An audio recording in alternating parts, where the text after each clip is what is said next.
Fala pessoal, meu nome é Sidney Bissoli e eu vou mostrar para vocês como vocês podem diversificar a carteira de investimento de vocês, melhorando a relação risco e retorno.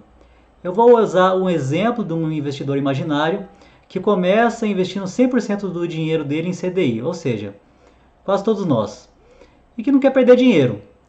E eu vou mostrar para vocês como o resultado disso é surpreendente, como dá para ter ouro, bolsa brasileira, bolsa norte-americana dentro dessa carteira, melhorando o retorno dela e correndo o mesmo risco do que se você tivesse 100% do seu dinheiro investido em CDI. Vamos lá? Então vamos lá. Hoje nós vamos trabalhar com uma cesta de 8 ativos, o CDI, o IFIX, que é o índice de fundos imobiliários, o IBRX 100, que é o índice das 100 maiores empresas da Bolsa de Valores brasileira, o SP500, que é o principal índice da Bolsa norte-americana, o Shanghai Composite, que é o principal índice da Bolsa chinesa, o dólar, o euro e o ouro. Por que eu trouxe esses ativos especificamente para vocês? Primeiro, pela facilidade de aplicação, qualquer investidor pode aplicar neles por meio de um fundo de investimento, por exemplo, que tem o objetivo de replicar o desempenho do índice de fundos imobiliários ou da bolsa chinesa, ou por meio de um ETF que tem o objetivo de replicar o desempenho do IBRX 100 ou do SP500. E o segundo motivo é porque por meio desses 8 ativos, eles são capazes de abranger as grandes formas de diversificação. A diversificação entre ativos, entre países e entre moedas. Então nós vamos trabalhar com um banco de dados aqui que vai de janeiro de 2012 a junho de 2020. São, portanto, 8 anos e 6 meses de banco de dados. E a gente vai trabalhar com os retornos mensais nesse período, de cada um desses 8 ativos que eu acabei de falar para vocês. Os dados foram retirados dos sites Valor Data, BR Invest e da própria Bolsa de Valores. Primeiro vamos entender como cada um desses ativos se comportou durante esse período em termos de risco e retorno.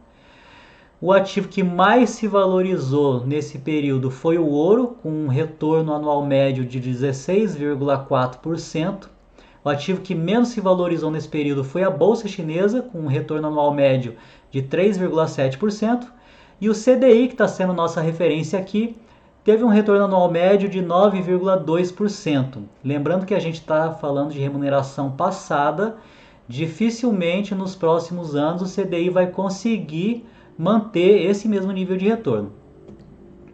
Em relação ao desvio padrão, como era de se esperar, as bolsas de mercados emergentes, no caso o Brasil e a China, foram muito mais arriscadas, com um desvio padrão de 6,3%. Investir na bolsa norte-americana foi muito menos arriscado, comparando com a bolsa brasileira e a bolsa chinesa, com um desvio padrão de 3,7%, um pouco mais da metade. E, logicamente, o ativo com menor risco é o CDI, com um desvio padrão de 0,3%. Nesse slide, o que eu trouxe para vocês é como cada um desses ativos se associou entre si ao longo desse período, que é o conceito de correlação que eu já expliquei para vocês em vídeos anteriores. Então, se a gente tomar como ponto de partida o CDI, é lógico, a pessoa quando começa a investir, ela vai começar a investir ou no CDI ou em alguma coisa parecida com o CDI. Ela não pode, a pessoa está formando o colchão de segurança dela, a reserva de emergência, ela não pode se dar o luxo de começar investindo em ouro, em bolsa norte-americana, que são ativos mais arriscados, né? Então vamos imaginar uma carteira de 100% de CDI. Esse investidor que começa a diversificar, para onde que ele iria? Qual seria o primeiro passo de diversificação dele? Olhando para essa tabela, o que faria mais sentido seria ir para onde? Para o ouro. Por quê? Porque é o ativo que mais está correlacionado negativamente com o CDI, com uma correlação de menos 0,17. Bom, e de que maneira colocar o ouro para dentro dessa carteira de investimentos? Qual que teria sido a estratégia? No caso, a gente está imaginando aqui um investidor bastante conservador. Então ele quer ter o maior retorno possível, desde que ele não tenha nenhum retorno mensal negativo. Então tem uma ferramenta no Excel chamada Solver, Eu vou explicar como usar ela para vocês no próximo vídeo, mas que nos ajuda a obter essa equação. Qual teria sido o peso do ouro nessa carteira, de maneira a obter um retorno máximo, desde que nenhum retorno mensal tenha sido negativo nesse período que nós estamos estudando. E aí, como é que ficou essa carteira? Essa carteira ficou com 5% de ouro e 95% de CDI. Olha como ela performou melhor durante esse período.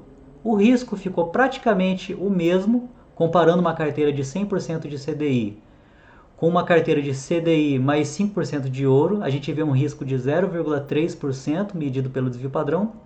E olha o retorno anual médio como melhorou. Foi de 9,2% para 9,6%, ou seja, o investidor ganhou 0,4% ao ano de retorno, introduzindo 5% de ouro na carteira dele, mantendo o mesmo nível de risco. E aí vamos continuar o exercício. Vamos pegar essa carteira agora, de CDI com 5% de ouro, e vamos pensar qual seria o terceiro investimento que esse investidor colocaria para dentro dessa carteira. Então, como teria ficado a correlação entre essa carteira e os demais investimentos que a gente está tratando aqui nessa nossa aula? O investimento que mais se correlaciona negativamente com esta carteira atual é o IBRX 100, com uma correlação de menos 0,27. Então, no caso, esse investidor que tem CDI e ouro, nesse período considerado, o próximo passo da diversificação dele seria introduzir o IBRX 100 para dentro da carteira. E aí a gente faz a mesma coisa usando a ferramenta Solver do Excel, dando os comandos de obter o retorno máximo desde que nenhum retorno mensal tenha sido negativo. A gente chega nessa carteira aqui que eu estou mostrando para vocês nesse slide, de 93% do CDI, 6% de ouro e dessa vez 2% de IBRX 100, que é um índice da Bolsa Brasileira. Então olha como essa carteira ela performou ainda melhor do que as outras.